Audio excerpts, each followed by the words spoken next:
berkaitan dengan sejarah Majapahit, yaitu salah satunya adalah berkaitan dengan Sumpah Amukti Palapa yang digerakkan oleh Patih Gajah Mada.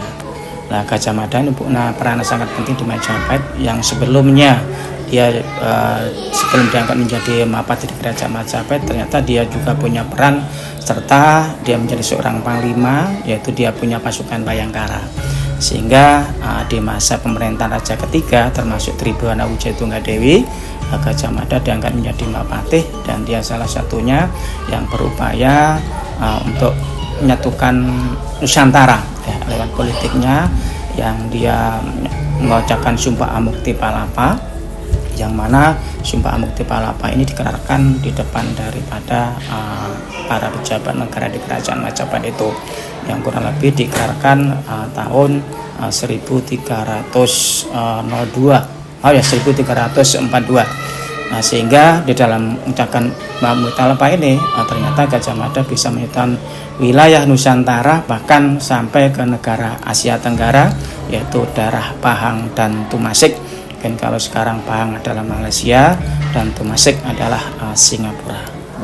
Nah, jadi tempat Amukti Palapa itu pembacaan naskah Palapa memang dibaca di sini. Jadi konon versi dibaca di sini pembuktiannya adalah Patok Gajah. Ini Patok Gajah ini kan namanya itu Pusar Bumi. Pusar Bumi ini disebut Pusar Bumi adalah apa namanya itu simbolis penyatuan Nusantara. Simbolis penyatuan Nusantara. Jadi disatukan sebuah peradaban, yaitu Tanhana Dharma Mangruwa.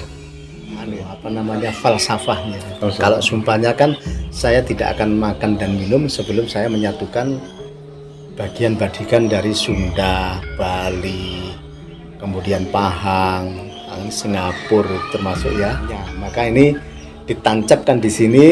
Ini satu adalah sebuah simbolis, yang kedua memang cerita ya pengikat gajahnya Tribhuwana Tunggadewi. Diikat di sini maka disebut Patok Gajah itu ya. Ya memang untuk publikasi dari semua peristiwa termasuk sejarah itu ini ada beberapa termasuk sekarang zaman digitalisasi ya, di sini kita publikasi melalui yang namanya website ya yang ada di museum ini, kemudian Instagram juga yang selama ini dipakai di kantor Balai Pelestarian Budaya Wilayah 11. Ya memang karena memang sudah eranya yang sudah penuh era digitalisasi ya, ini sangat efektif sekali ya.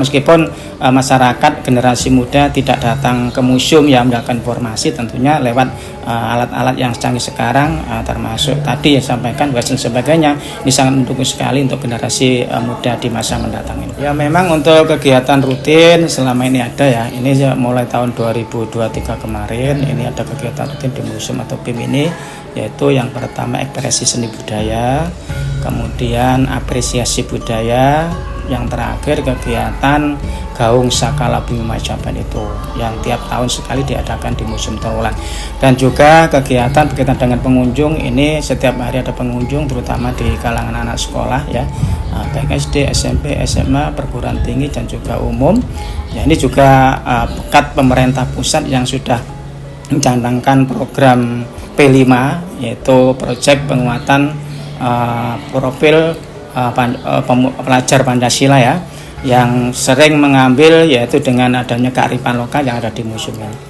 Targetnya ini kita bekerja sama dengan anak-anak sekolah ya, dan juga masyarakat sekitar, termasuk kemarin sudah mengundang beberapa anak sekolah baik di kemarin tingkat SMP ya, yaitu di kawasan kecamatan atau 2 kecamatan, yaitu Kecamatan Trawulan kemudian Kecamatan Suko tuh yang tahun kemarin. Jadi kita target yang kita adakan kerjasama ini tentunya di kalangan anak sekolah juga. Di sini ada yang namanya dari Wilwatekta. Dari Wilwatekta itu perkumpulan budayawan itu ada mengadakan tiap tiap bulan suro itu Pangesti Suro itu ada di sini. Kalau setiap 1 bulan sekali ada yang namanya mocopat, memang digunakan di sini mocopat. Tapi yang sering Wilwatikta mengadakan di sini, diadakan mungkin ada kirap pusaka, ada kirap tumpeng, itu ada di sini. Terus ada yang namanya jamasan, itu ada. Jadi dari Dinas Budaya Pariwisata ada, tapi beliaunya kegiatannya tidak menentukan di sini. Terkadang di kabupaten, terkadang di sini. Itu kalau dari Dinas Budaya Pariwisata.